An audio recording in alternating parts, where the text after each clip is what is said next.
Bharatiya Janata party नहीं है, ये भाजपा पार्टी, ये झगड़ा पार्टी है। ये झगड़ा फैलाती है, हिंदू मुसलमान कराती है। इसलिए पिछले 70 सालों से इसका इतिहास रहा है इसी तरीके का कि लड़ाई झगड़ा कराओ, मंदिर मस्जिद कराओ, बस इसी से सत्ता में काबिज रहो। और ये जो आपने मुसलमानों की बात करी, मुसलमानों को देखिए कोई नहीं ख़त्म कर सकता, मुसलमान किसी से डरता भी नहीं है। अगर ये बहुत अच्छी बात है, मैं मुसलमानों के फेवर में अगर बोल रही, कुछ लोग मेरे को गाली बकने भी आएंगे और बकते भी हैं, तो आप ये समझिए आपकी काफी खिंचाई होती है। हाँ, बहुत लोग जो है चिंटू बैठे रहते हैं और लिखते हैं कि ये फेक है, ये बंदी ही नहीं है, मतलब मेरे को अनविजिबल ही बता दिया जाता है।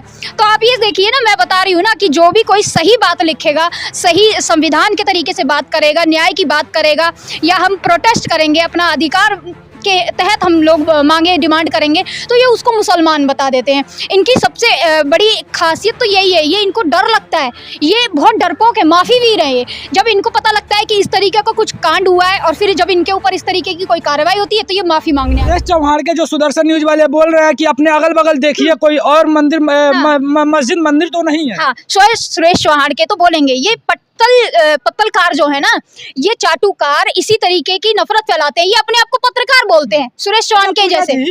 ऐसे जो लोग पीसी करते हैं, खुलेआम आकर के बोलते हैं, उनके ऊपर कोई पुलिस कार्रवाई या कानूनी कार्रवाई भी नहीं होती है, जो ऐसे समाज में नफरत फैलाते हैं। एक्चुअली नफरत फैलाने के लिए इनको ठेका दिया गया है और पैसे दिए जा रहे हैं, सब सिस्टमेटिक तरीके से हो बिल्कुल रहा है। सिस्टमेटिक तरीके से हो रहा है कि इनके ऊपर कोई बैठा है वो खा रहा है, उनके ऊपर नीचे भी कोई बैठा है तो उनको खिलाया जा रहा है, और लगातार इसी तरीके का ये चीज़ चल रही है और ये सिस्टम चला आ रहा है। तो पुलिस वाले जो है किसके अंडर आते हैं ये आपको पता है। अमित शाह क्या कर रहे हैं? अमित शाह नहीं देख रहे हैं कि इस तरीके के दंगे फसाद क्यों हो रहे हैं? नहीं, इस पर कोई कुछ नहीं बोलेगा।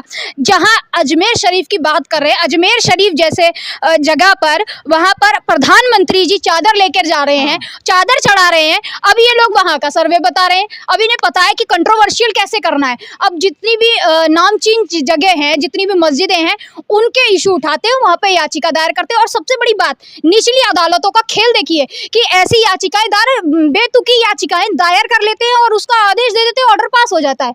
मुझे तो समझ नहीं आ रहा सुप्रीम कोर्ट क्या कर रहा है। सुप्रीम कोर्ट सो रहा है या आंखों पे पट्टी बांध ली है। इस देश में 15 से 20% के करीब में मुस्लिम समाज के, अगर उनके 2-4 बच्चे, मैं वैसा कभी किसी समाज में धर्म जाति के नाम पर नफरत फैलाने का कोई इरादा नहीं है, लेकिन जिस तरह से उनके साथ हो रहा है, उनके बच्चे मारे जा रहे हैं कार्रवाइयों में, अगर आप 2000 मुस्लिमों को मार दे रहे हैं तो उससे मुसलमान तो भारत का खत्म नहीं हो जाएगा ना। यहाँ पे तो 15-20%, 40-35 करोड़ आबादी है उसकी। देखिए तो इसको क्यों किया जा रहा है? जब भारत का बंटवारा हो रहा था, जिस बाय चॉइस लोग जो है उन्होंने अपना चुना। जिन मुसलमानों को पाकिस्तान जाना था वो पाकिस्तान गए, जिन मुसलमानों को इंडिया में रहना था वो भारत का मुसलमान कहलाता है, वो आज इधर रह रहे हैं और बरसों से रह रहे हैं। लेकिन एक नफरत का बीज बोने वाली ये पार्टी भारतीय जनता पार्टी नहीं है, ये भाजपा पार्टी, ये झगड़ा पार्टी है।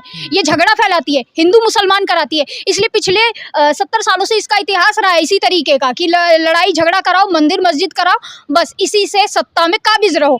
और ये जो आपने मुसलमानों की बात करी, मुसलमानों को देखिए कोई नहीं ख़त्म कर सकता, मुसलमान किसी से डरता भी नहीं है।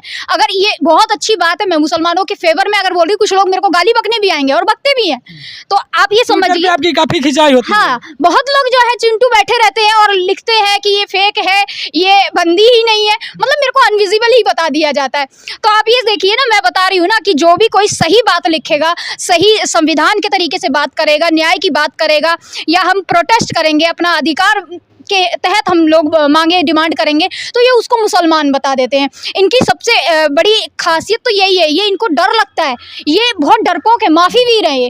जब इनको पता लगता है कि इस तरीके का कुछ कांड हुआ है और फिर जब इनके ऊपर इस तरीके की कोई कार्रवाई होती है, तो ये माफ़ी मांगने आ जाते हैं, पीछे छुप के माफ़ी मांगते हैं। अभी जो अजमेर शरीफ का मामला, इसका क्या लगता है, क्या होगा? और संभल में क्या होगा? क्या मंदिर फिर बनेगा या नहीं बनेगा?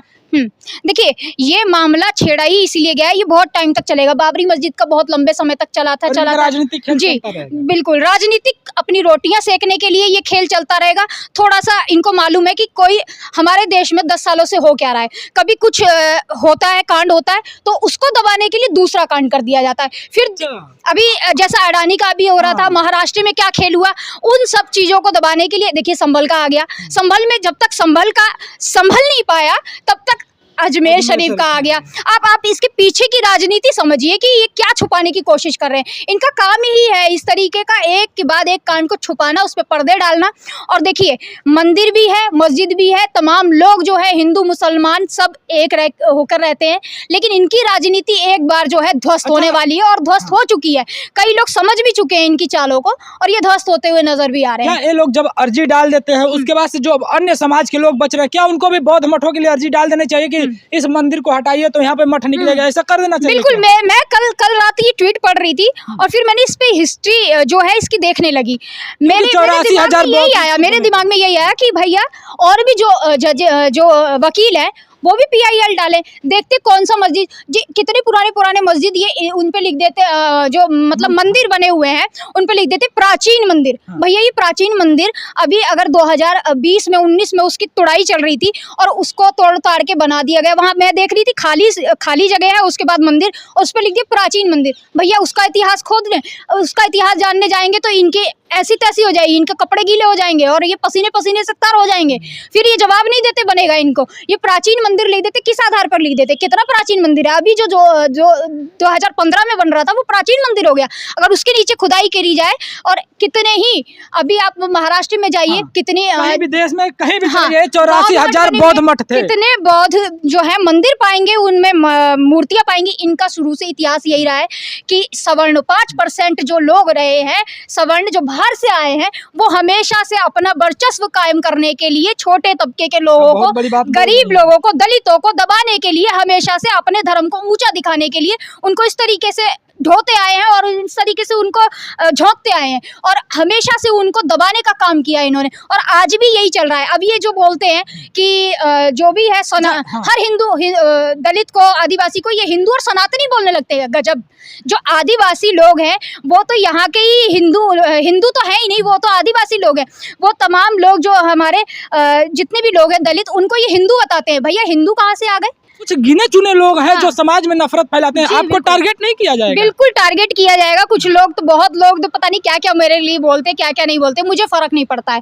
और जो हम सच है वो सच बोलते रहेंगे और सत्य की हमेशा जीत होती है और हम सत्य के लिए ही लड़ रहे हैं और सत्य के लिए ही चलते रहेंगे। और जो लोग ये झूठे हैं, माफी वीर हैं, ये हमेशा से ऐसे ही पर्दे डालते आए हैं, झूठ बकते आए हैं और झूठ फैलाते रहे हैं। तो इनका भी एक दिन जो है पूरा पर्दा उठेगा और जब पर्दाफाश होगा तो इनकी राजनीति ध्वस्त और पूरे धरातल पे ये गिरे हुए धड़ाम से नजर आएंगे।